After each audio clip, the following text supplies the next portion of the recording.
lot of nice things to say about me. But thank you for asking me. I'm Beth, and I am definitely an alcoholic. Amen. And yeah, so I'm just gonna, I guess, kind of get into my story and some things about how horrible life was drinking and how I came to find a relationship with God. And it's funny because I spoke here like a little over 2 years ago, and when Ariana asked me again, like, I was thinking about the last time that I was here and how life just changes so fast. I've moved to 2 different cities since then, and I've gotten married and had babies, or had a baby, having another baby, and those are just gifts that I would have never ever had I not found this program. And so, with that, I'll get started. My sobriety date is September 6, 2018. This is my home group. And I've had quite a few different home groups over the years. And I've never been a part of one that's so organized. But I love the fact that, like, everyone is so willing to, like, chip in and be together and support each other.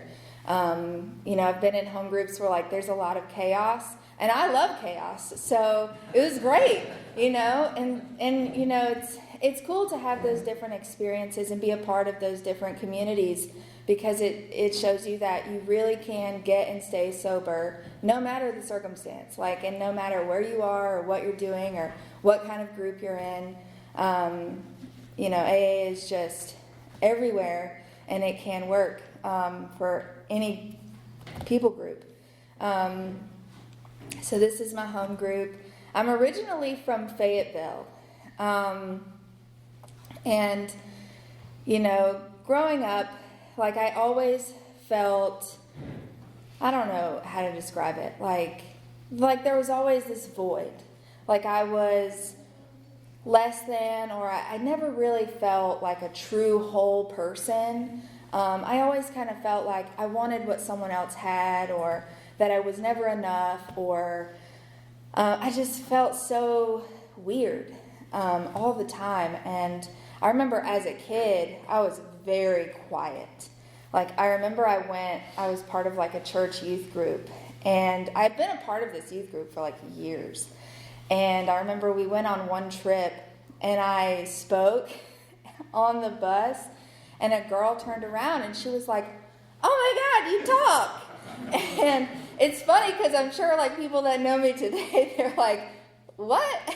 Because I can, dominate a conversation. But I was just so insecure and inferior to everyone. And as I got older, I was never really around alcohol other than the context of my biological father, who is also an alcoholic. And I would see the way that he drank, and it was always super embarrassing. We'd be at the bowling alley, and he would get drunk and pull his pants down, and real story. And it was just always just so embarrassing. And I don't know if I ever told myself that I was never going to be like that, but I knew that that it was not a goal, I guess, to act that way and, have to drive mopeds with 3 different older guys, riding down the road to hitch a ride together, because my dad and his friends would do that. And, which there's nothing wrong with mopeds. I'm just saying. But it's funny to see multiple men on a moped riding. But so that was really the only context of alcohol that I ever had. There was no alcohol in the home that I grew up in. And but when I was 16, I was, I guess, wanting to try different things, and I had a boyfriend who had broken up with me, and I remember calling my friend and just being like, "I want to get drunk." I had never been invited to a party. I might have had a sip of alcohol around my dad, but I don't remember it. But that was like my reaction to feeling whatever feeling I had. And so I went over to her house, and my first drink ever was a Miller High Life, which is disgusting. But I remember sitting on that couch and force feeding it to myself, like knowing somehow, without ever having it, that this was going to be something that helped me. And I don't think it was ever like a conscious thought, but I do remember sitting on that couch and like making myself drink it. And so looking back, like in hindsight, when I think about that moment, I have always drank alcoholically. Like, I knew that I needed this, and I had that obsession. And once I had it, I pretty much drank everything else that was available, which was not a lot. But everything else that was at my disposal at her house that night, I ended up drinking. And it wasn't enough to like get me drunk or whatever, so it was fun. Like, it was a good time. And I remember like jumping on a trampoline, and I don't know, it was just the weirdest. But I remember feeling like, just like, oh man, this is nice. Like, all of those like feelings that I had about my ex-boyfriend breaking up with me, all the other like insecurities, they really just kind of fell away. And so I don't think it was like something that I intended, like, oh, I'm going to do this again. But I knew that it was something that really made me feel good. And so the next time that I got the opportunity to drink, I took it. And this time there was a lot more alcohol. It was a party, a college party. And, the phenomenon of craving as soon as I had that first drink definitely kicked in. And I can tell you that from at least this moment forward, every single time I drank, it was always, I would start off slow, and even if I didn't like it, I would still make myself drink it. But then the more that I felt the effect of the drink, like, I would get faster and faster and faster. And I mean, pretty much every single time I drank that way. And so this was not a fun time at this party. I really just embarrassed myself. I was throwing up, trying to fight people, like peeing on myself. I mean, getting carried out of the house. It was just a lot of like drama, making big deals about things. And I remember the next day, I was really embarrassed, and I called the guy who had invited me, and I said, I'm so sorry, like, next time it's not gonna be this way. And I had known this person since I was a kid, and he was like, oh yeah, there's no next time, you're never coming back to my house. and this was the first party that I've ever been invited to. And he told me that I was never allowed to come back, which I don't blame him. I mean, when I think about the way that I drink and how people reacted to it, I used to get so upset. Like, well, how could they just tell me that they don't want to be my friend anymore? Or how could they just not invite me or whatever, or say that these horrible things about me that they didn't like that I did. But today it's like, I know for a fact, if I were around someone like that, I probably wouldn't want them to be in my house either.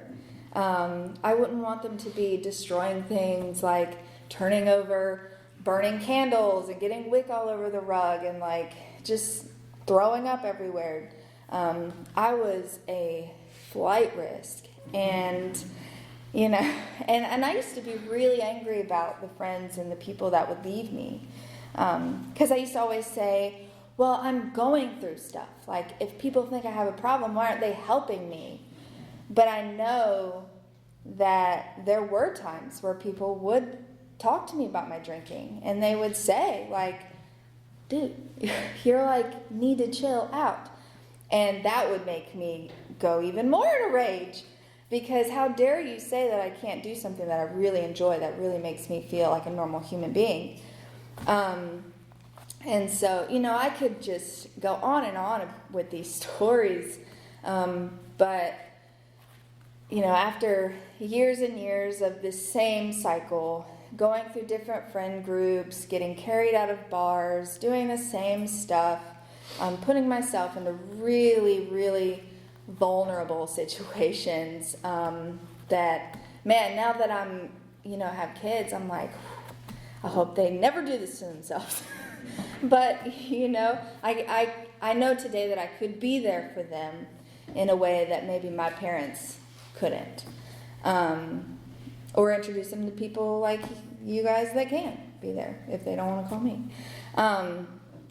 But, after a while, I realized that my drinking in public was like a real issue. And people didn't want to be around me. And I had many conversations with many different people, cutting me out of their lives. So after a while, I was like, well, then I just can't go out. I just need to stay home and drink. And so that's what I did. So maybe around like 22, 23, like I kind of stopped like going out. I used to joke around and kind of make this appearance that like I was normal, because I would only go out like once or twice a year. And that was true. But when I would go out, it was the same thing. It was just like drama, chaos, all this stuff. Because, when I drank, I could never get enough. Never enough. And so, but drinking by myself, I knew if I was at home by myself, no one could judge me for either the amount I was drinking or what I was doing. And so that's really where I started spiraling, I guess, into this like years-long isolation and starting to play the double life, where I would go to work and I would be one person. I'd always show up to work high, though. And I thought people thought that was cool. But, I'd go to work and I would kind of keep to myself, and seemingly like I had people fooled. But I was a really angry person when I wasn't drinking after a while. Like and a lot of just pride. Like if you came at me the wrong way, I worked customer service for a long time.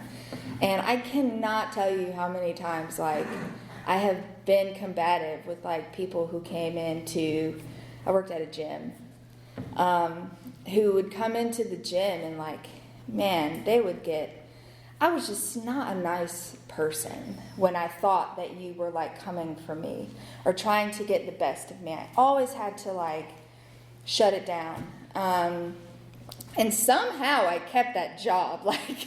Like I don't know, the boss, it's a gym. So like it's pretty laid back, but I think sometimes he enjoyed it, like watching it happen, which I don't know, I might too. This little tiny like girl who's just like going back and forth with these people. But then I would go home, and the first thing I would want to do was stop by the store, get my stuff, and go home. And there would be many times where I would like, make plans or want to go do stuff. And if I started drinking, sometimes I would still venture out. And I remember there was a time where I was teaching like an after-school dance program. I used to do this at like high schools in surrounding areas. And I, a couple times, had shown up to their practices drunk, and I would teach them. And I remember there was one time where the girls had like said something to the like teacher like in charge of the program, and we were really good friends, and so he was like, nah, she's just like crazy. But like that's really how people saw me, was like crazy Beth. And they used to call me Beast Mode Beth, and I was so proud of that nickname for so many years. But I remember like years later, I did actually end up confessing to him that like, yeah, there were quite a few times where I'd show up intoxicated. But at this point I wasn't working there, and there was really nothing that he could do. But, but you know, and I nannied for a while, and there would be many times where I would go and I would overnight babysit. And I used to nanny for a girl who had special needs.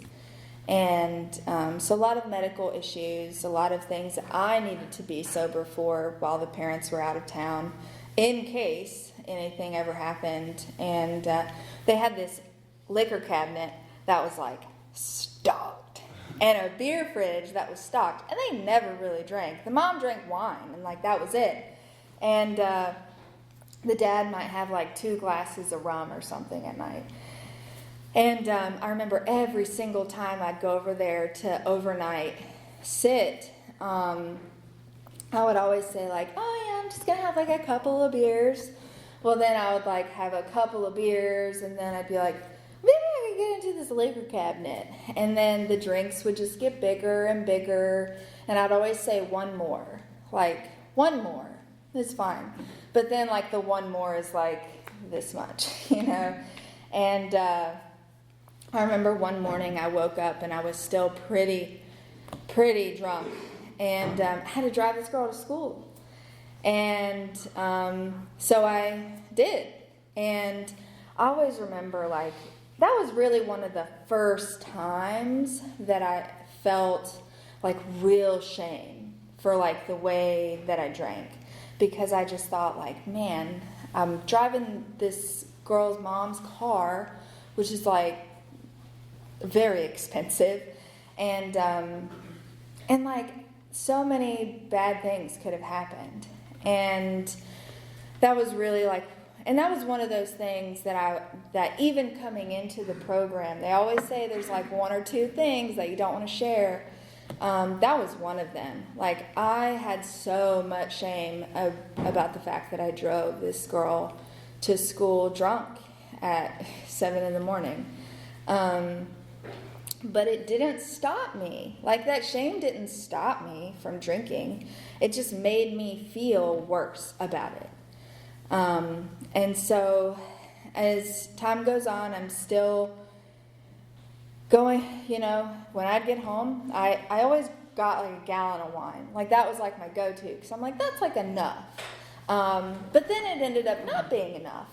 And I remember, and I'm sure some of you or most of you will probably relate, but like I'd be like halfway through this gallon of wine, and I'd have like a full glass on the table, and I'd see it's like midnight. And I would start to literally panic.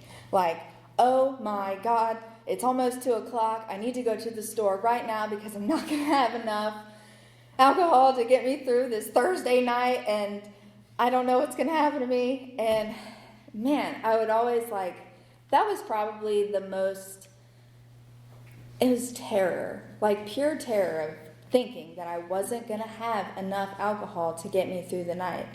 And so I would make these trips to the local, like the gas station close to my house, and me and the cashier, he was like the overnight worker, we were like on the same page.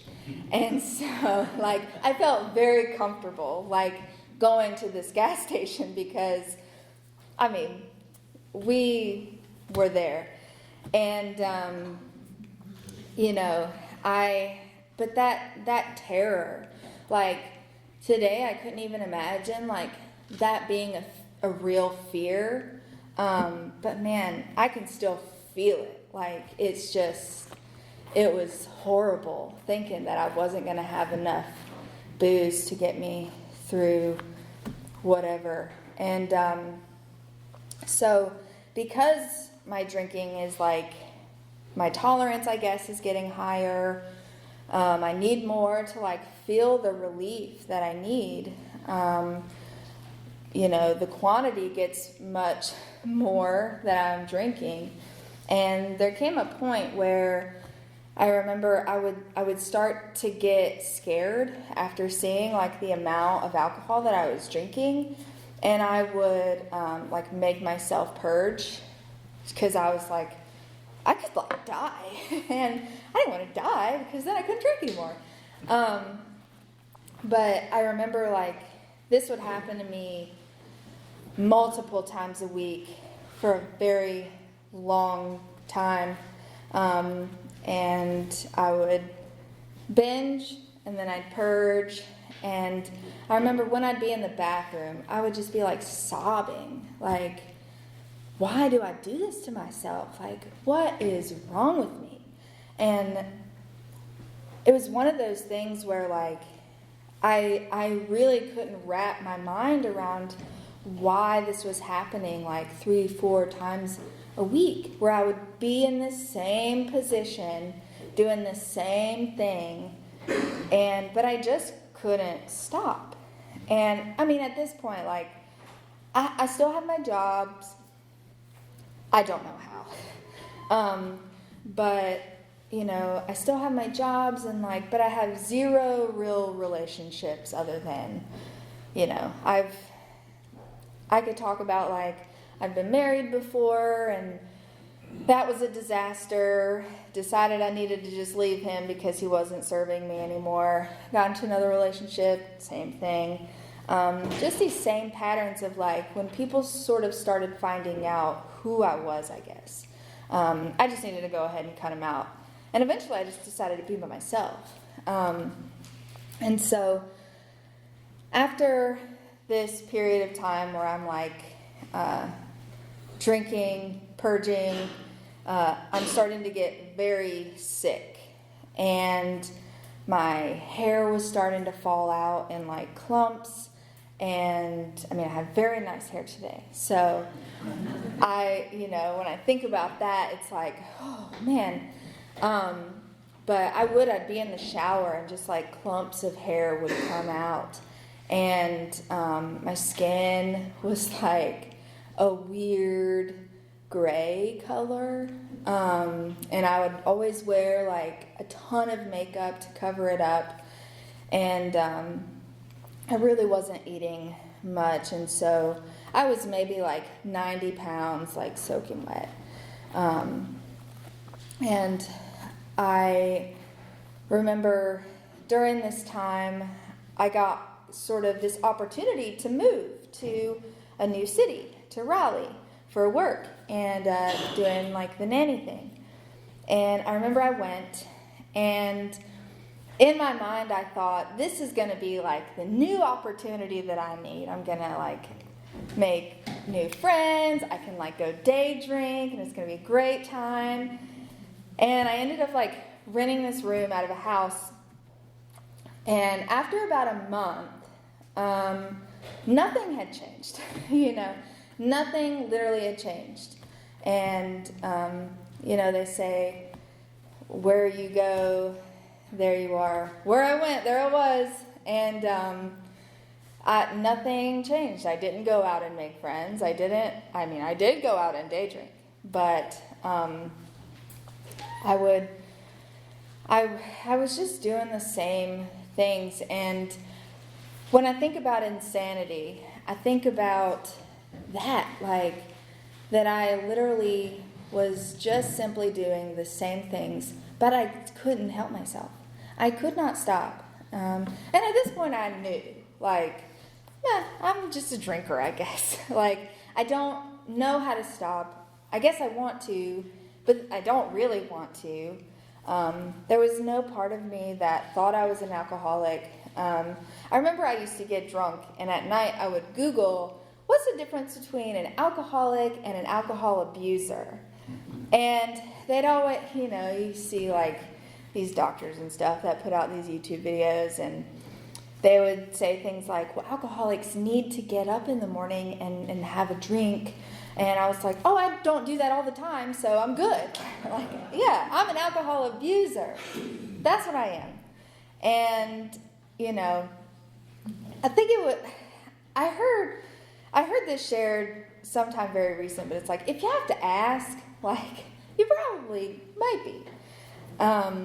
So I had convinced myself that I was not an alcoholic. I had gone to a few meetings as support for someone else who had a problem, and I was like, man, that's tough life right there. And I just couldn't, at that point I was incapable of being honest with myself. And so I'm in Raleigh, and I'm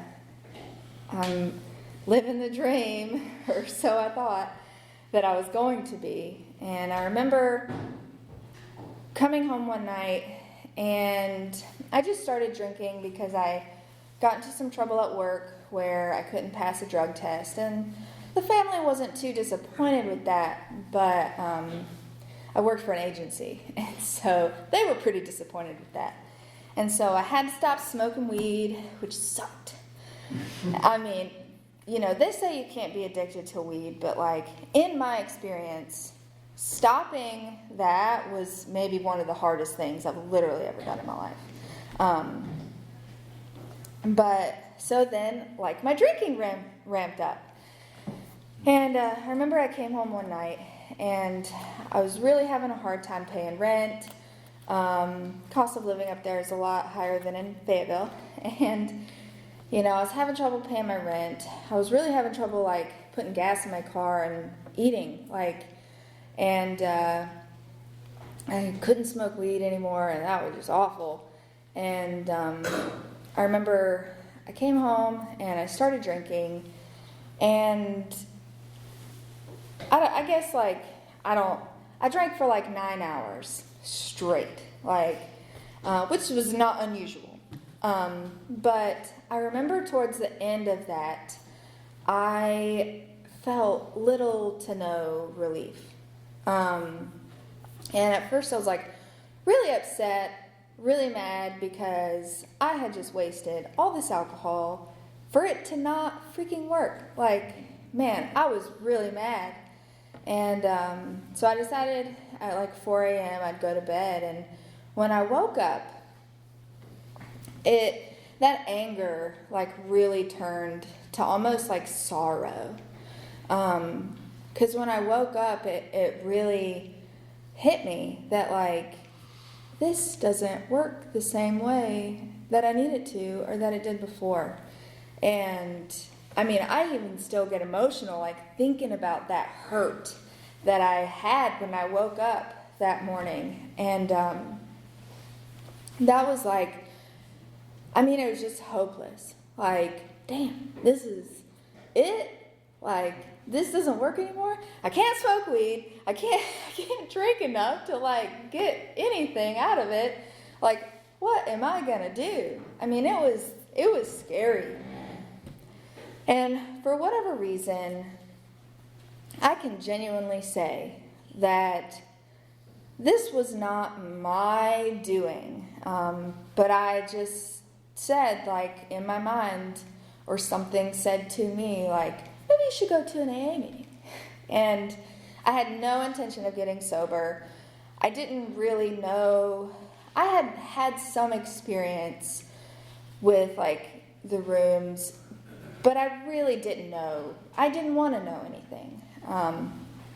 But something inside of me, said, well, maybe you should go. Because I guess in my mind I thought, well, maybe they can, help me figure out something. I don't know. There was absolutely no intention or thought behind this. And so I looked up a meeting that was close to my house, and I went. And it was the Gratitude Study Group in Raleigh. If any of you have ever been there, it's a great group. They meet on Mondays and Thursdays, but it was a Thursday.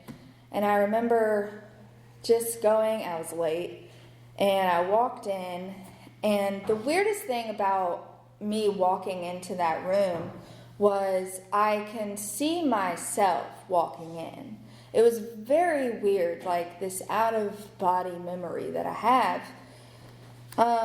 And then when I sit in the chair, that's almost like when I regain, like my eyes are back in my head.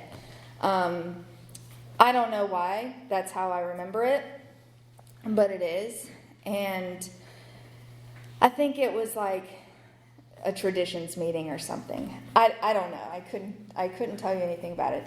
But I remember like hearing people like share, and they were like talking about the way that they drank, but then like they were kind of happy, and they were sharing like solution. And I didn't know that at the time, but it was very strange to me.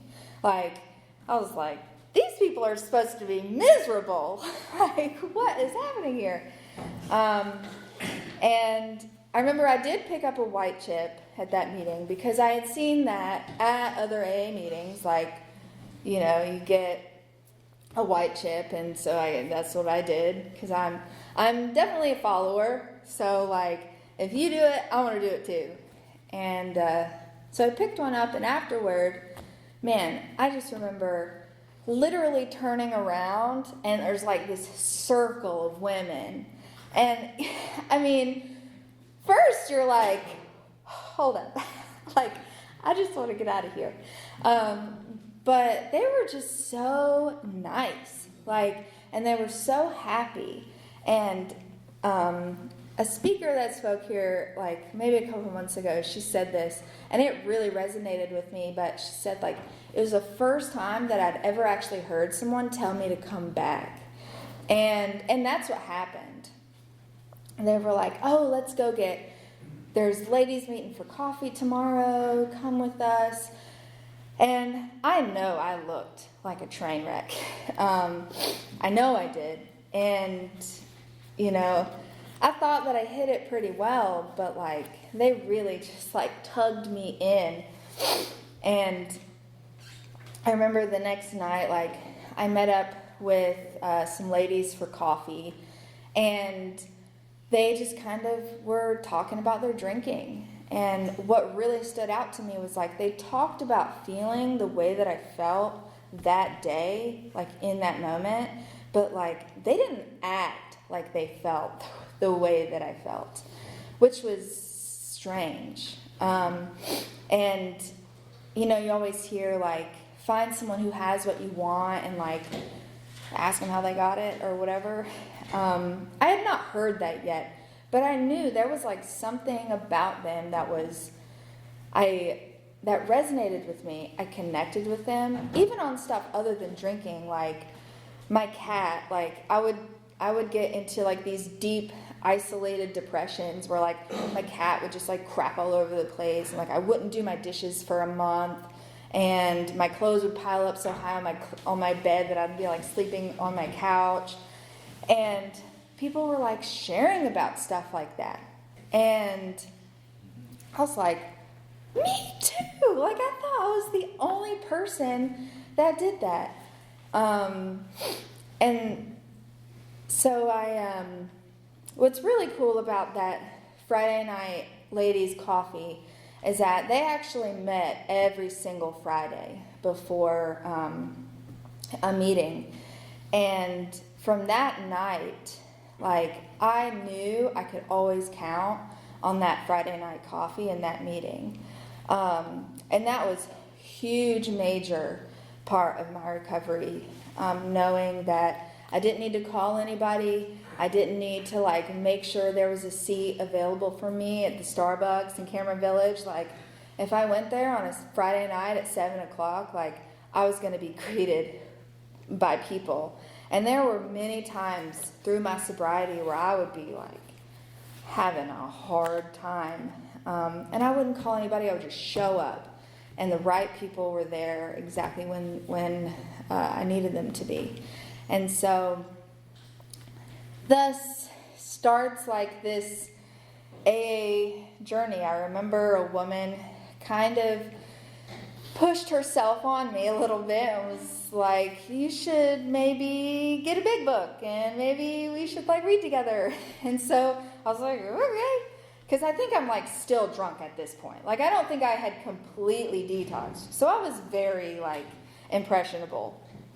So luckily God put the right people in my path to lead me to a different way than that could have gone. But so this girl just kept asking me to meet up with her and hang out and read the big book. And she would read it to me. And I wouldn't say that I thought I was an alcoholic or that like I wanted to get sober even then. But, I identified with what was in this book. I identified with her.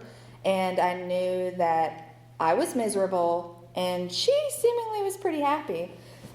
So I just kept hanging out with her and going to meetings with her. I remember I like literally clung by her, and I would go to every meeting with her and like sit next to her. And I remember there was one meeting where like we would get into a big room like this and they would go 1, 2, 3, 1, 2, 3. And the ones would go into one room, and it was just a good way to split it up, make sure everybody didn't go into the same room. And we were sitting next to each other, so we got different numbers, and I was like, yeah, I'm going into your room. Because I was just so terrified of like people, and I was the kind of person that would have panic attacks going to the grocery store, And so she very quickly, honestly, without me even realizing it, like when I told her that I identified with her, like that I drink this way, and the way that it explains it in the book, like the mental obsession, the physical craving, the allergy, and when it says like normal people do not ever drink like this, they don't have the same reaction. That was major. That is probably the only reason why I kept coming to these meetings, because it just told me in black and white that like normal people don't have the same reactions to alcohol that I did. So I must be an alcoholic, like a factually thing. I don't know if I felt it, but I knew it. And so she was like, okay, well, you worked step 1, let's keep on going. And she just like very quickly took me through the steps. And, I think there was just a big willingness to not be miserable, which was a lot of the reason why I, was able to kind of be okay with like a higher power or doing an inventory. I just was really tired of like living the way that I was living. And, she explained things so simply to me too, where when it comes to like came to believe, she was like, are you willing to like think that it might be possible that there's a higher power that can help you? And I was like, I guess so. And for like made a decision, she was like, you either make a decision or you don't. Like you either believe this or you don't. And for some people that might not be helpful, but for me, simplifying those things made it really just easy for me to say, okay, yeah, I will do that. And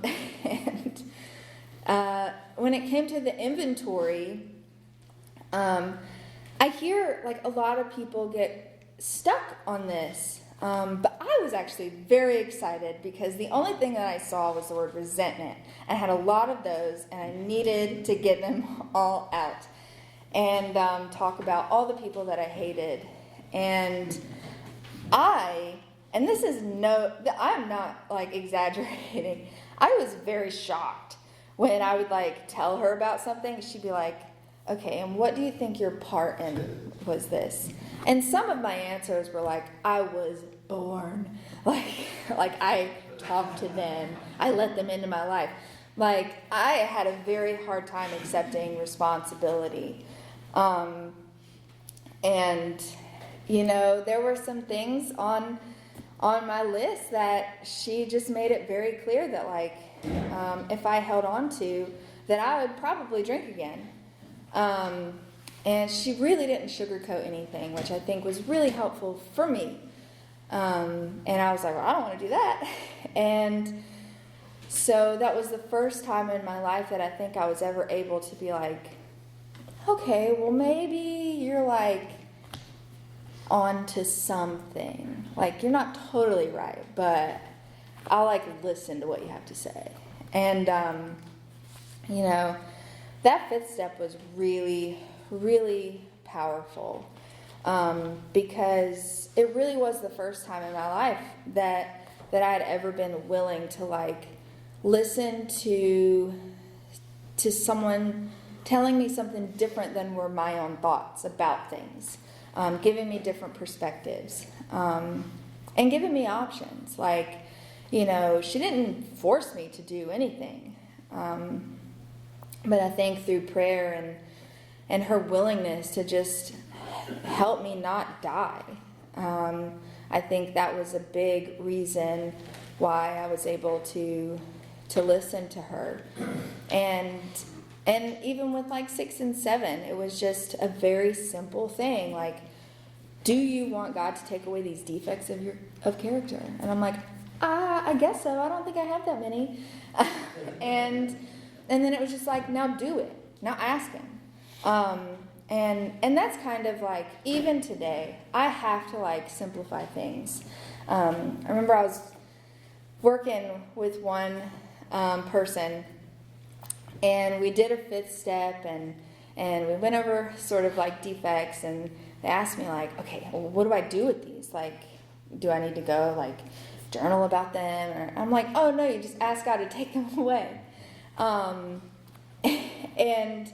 it was weird that I was on, like, the shoe was on the other foot. Like, I was the one simplifying it for someone else, and it was just so natural. But I know today, like, it still works. Like, if I try to overcomplicate these steps, if I try to think that of some, like, new and shiny ways to do this stuff, I'm probably going to die. And I really, really have to keep that in perspective. And so when it came to, like, you know, amends and all that, there were a lot of people that I was willing to make amends to, but I didn't. And as time went on and changed sponsors a couple of times, you know, I started not feeling the same as I did when I first came in. Like, there were some things that were really bogging me down, and I remember I had a huge, like, sponsor resentment that kept me from being in touch with a sponsor for a long time. I didn't have one when my husband and I first moved here. I didn't have a sponsor. I was coming to meetings kind of like involved. I was fellowshipping kind of, but I really wasn't working in any sort of program because of this like pride, resentment of feeling like I had been wronged in some way. And after a while, it really started to get painful, and I still had not made many, if any, amends. I was praying, and I did still believe that a higher power was the only way that I could stay sober, but that was pretty much it. And I always say, like, I can't believe I didn't drink. Maybe it's because I was pregnant, I don't know. But, you know, and I say, like, when I picked up my 2-year chip, like, it might as well have been a white chip. Like, I was a newcomer, just the same. And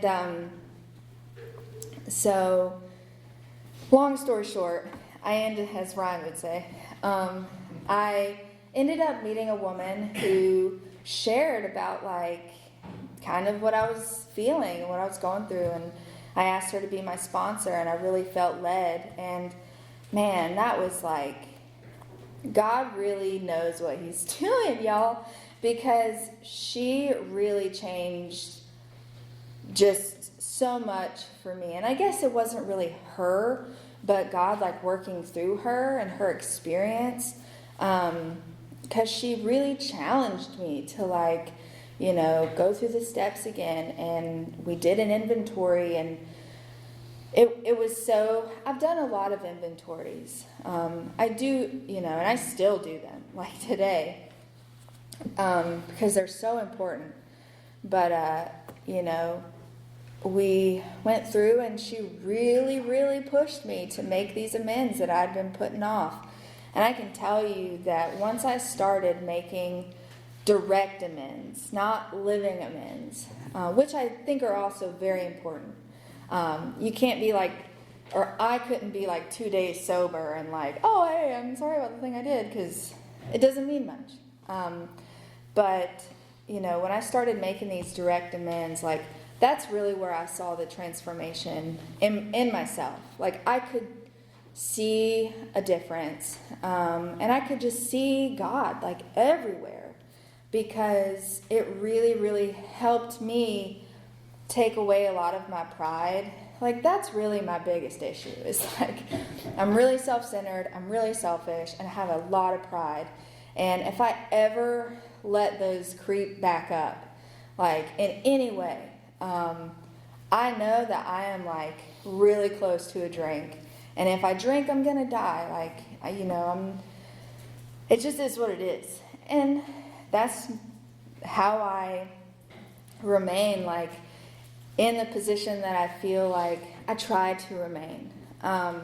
Because I have realized, going through the pain of, like, not working a program and being really lonely and, like, really isolated, even in sobriety, not trusting people, thinking I was like, oh, I got this, man, that is so harmful to me. And some of you might relate, but I get a lot of practice at home with my husband, like, saying, you're right.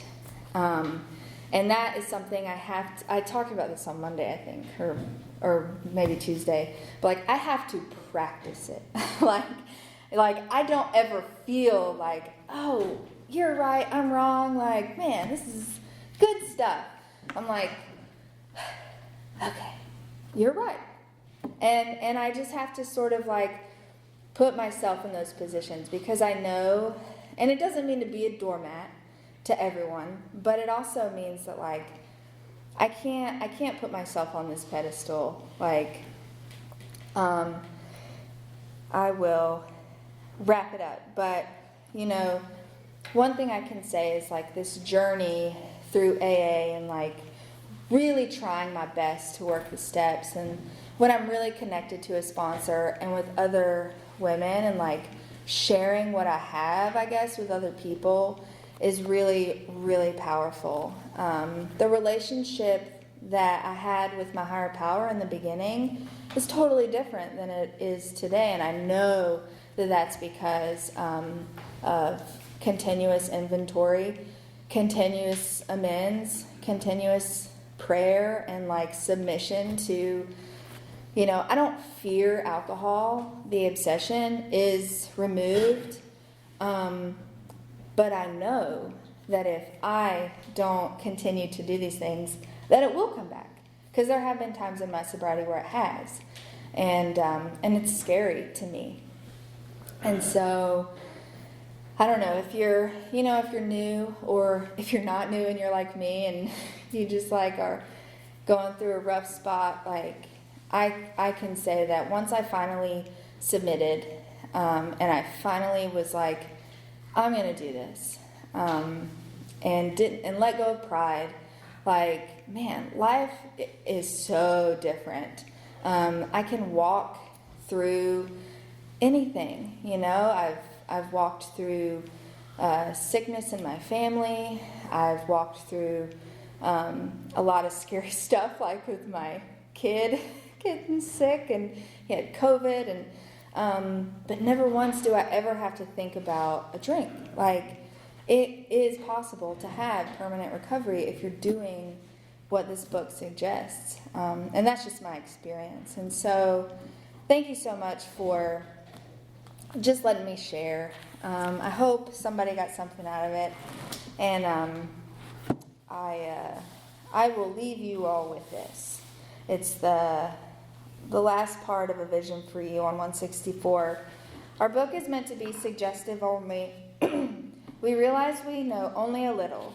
God will constantly disclose more to you and to us. Ask Him in your morning meditation what you can do each day for the man who is still sick. The answers will come if your own house is in order, but obviously you cannot transmit something you haven't got. See to it that your relationship with Him is right, and great events will come to pass for you and countless others. This is the great fact for us. Abandon yourself to God as you understand God. Admit your faults to Him and to your fellows. Clear away the wreckage of your past. Give freely of what you find and join us. We shall be with you in the fellowship of the Spirit, and you will surely meet some of us as you trudge the road of happy destiny. May God bless you and keep you until then. Thanks.